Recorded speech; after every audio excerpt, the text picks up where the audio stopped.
बिस्मिल्लाहिर्रहमानिर्रहीम। अस्सलामु अलैकुम वरहमतुल्लाह। ख़वातीन और हज़रात, मैं हूँ आपका अपना हकीम नज़ीर अहमद चौधरी, हमदर्द से दवाखाना नज़ीर दवाखाना जूनियर से।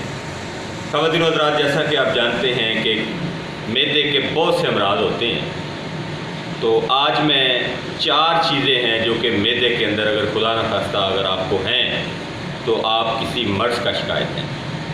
तो वैसे भी जो मैदा है इसको कहा जाता है कि तमाम अमराज का जो जन्म है या आगाज़ है वो मैदा से होता है। तो देखिए जी, सबसे पहली चीज़ है कब्ज़। तो कब्ज़ के बारे में अगर हम बात करें तो शुरू से लेकर आज तक तमाम उलमा का यही कहना है कि कब्ज़ जो है वो कई अमराज की माँ है, यानी कब्ज़ से कई अमराज जन्म लेते हैं। दूसरे नंबर पर बात आती है जी मोशन की।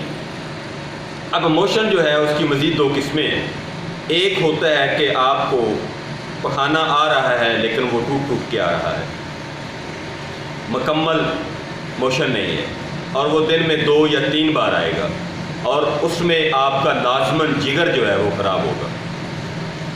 तो जो पहली मैंने कब्ज़ बताई है उसमें आपका दिल का मसला लाजमन होगा और साथ में मसल्स का मसला होगा। और इसके बाद अगर मैं मोशन की दूसरी जो टाइप है उसकी बात करूं तो उसमें उसको साबी मोशन भी कहते हैं, और साबी मोशन की आगे फिर मज़ीद 2 किस्में तिब्ब यूनानी ने की हुई हैं, तिब्ब इस्लामी में भी है कि एक तो बलगम के साथ मोशन आता है, लेकिन वो उसका जो वक्फ़ा होता है वो ज़्यादा होता है, लेकिन बिल्कुल नरम होता है, पतला होता है, कवाम उसका बिल्कुल बारीक होता है, और उसका जो रंग है वो सफ़ेदी माइल होता है। दूसरा जो मोशन है, मोशन की जो दूसरी किस्म है, उसमें जो मोशन है वो बिल्कुल रकीक और पतला होता है, और उसकी जो टाइमिंग है वो बहुत ही कम होती है, यानी जो 2 मोशन का दरमियानी जो गैप है वो बहुत ही कम होता है, 15 मिनट 20 मिनट मैक्सिमम 1 घंटा। इसको नवाई लगना भी कह सकते हैं, और इसी का ही नाम जो है वो एलोपैथी ने डायरिया रखा हुआ है, इसको हैज़ा भी कहते हैं। तो ये भी हिसाबी मोशन है। इसके बाद जो मैदे का चौथा मेन मसला है जी वो है गैस का पैदा होना या तबखीर का पैदा होना। तो इस हवाले से आज तक जो तबीब हज़रात हैं जिन्होंने वाकई तबाबत की खिदमत की है, अल्हम्दुलिल्लाह उनके पास बेहतरीन सलूशन है इसका तबखीर मैदा का, लेकिन एलोपैथी पे बस है। एलोपैथी में तबखीर मैदा का कोई इलाज नहीं है। ये मैं दावतन कहता हूँ कि मेप्राजोल से तबखीर मैदा का इलाज नहीं होता, और ना ही रैज़िक से तबखीर मैदा जो है उसका इलाज होता है। उससे सिर्फ़ और सिर्फ ये होता है कि आपका जो स्टूल है वो नरम हो जाता है, लेकिन तबखीर नहीं ख़त्म होती। तो अगर खुदा न खास्ता किसी को तबखीर है तो वो भी बहुत बड़ा एक अहम प्रॉब्लम है। इसको अगर हम तिब्ब इस्लामी और तिब्ब यूनानी की रूप से देखें तो तबखीर रिया को कहते हैं, यानी हवा को कहते हैं। आपके जिस्म के अंदर जो कुल अखलात हैं 4 हैं, एक तो सुदा है, दूसरा सुफरा है, तीसरा रिया है, और चौथा बलगम है। और अगर इन सब का रेशो या इनकी जो निस्बत है वो एक जैसी हो, बराबर मकदार में हो, एक तवाज़न में हो, तो फिर बनेगा जी असल खून।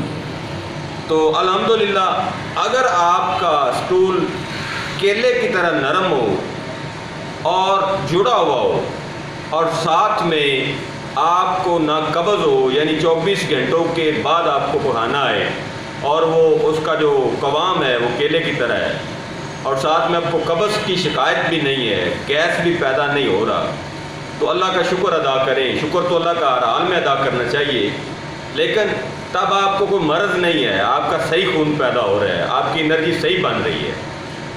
तो आज मैं कब्ज़ के हवाले से बात करूँगा। अभी बाकी जो चीज़ें मैंने बताई हैं उनके लिए मेरी बाकी वीडियोस को आप लोग देख सकते हैं। तो कब्ज़ जो है बहुत ही लोगों को है, जो यंग एज लोग हैं उनको ज़्यादा होती है, नौजवान लड़कों को ज़्यादा होती है, और फिर जाके तकरीबन 40 साल के बाद की उम्र के जो लोग हैं उनको भी कब्ज़ शदीद होना शुरू हो जाती है, और कुछ बूढ़ों को बहुत ही ज़्यादा शदीद कब्ज़ हो जाती है। ये मर्द को भी हो सकता है और ख़वातीन को भी हो सकता है। अब जो कब्ज़ है इसका इलाज जो है वो सबसे ज़्यादा अहम रोल जो अदा होता है वो ग़िज़ा का होता है। अब अगर आप قبض کے لیے کوئی ملین تو استعمال کر رہے ہیں، 5 number 4 number 3 number 2 number 1 number. پہلی تو بات یہ ہے کہ میری جو رائے ہے ابھی میں اس سے اتفاق رائے قائم نہیں کرتا کہ 1 number 2 number 3 number 4 number 5 number 6 number.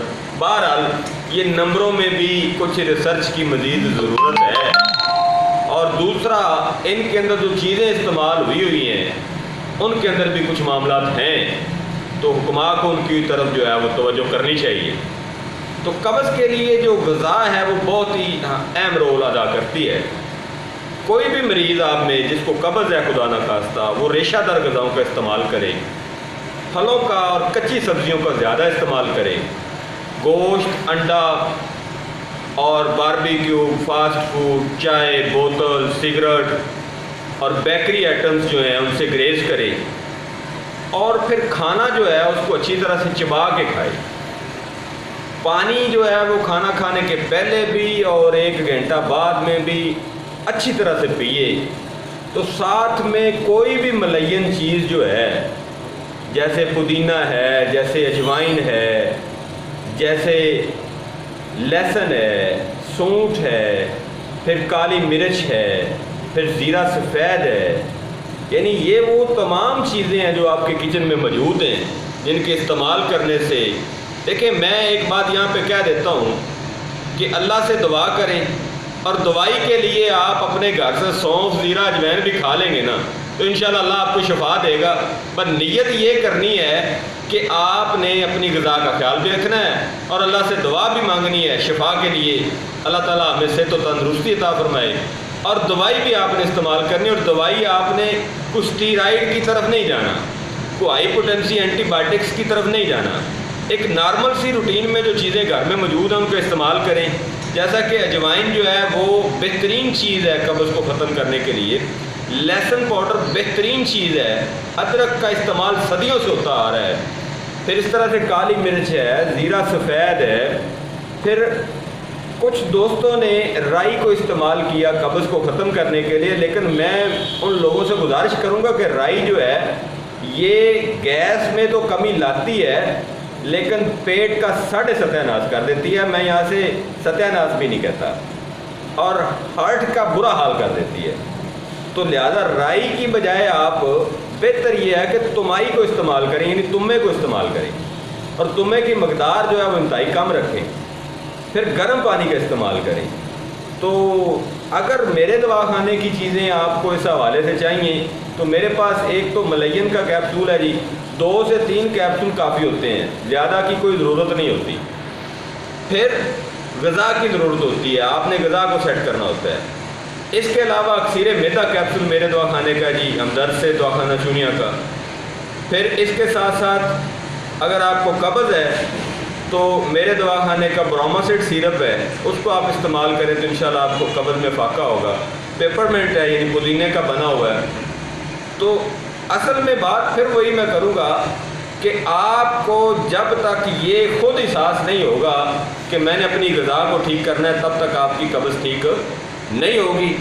اپنا خود خیال رکھیں، اور اگر میری باتیں اچھی لگی ہیں اس ویڈیو کو آگے بھی شیئر کریں۔ فی امان اللہ، اللہ حافظ، السلام علیکم۔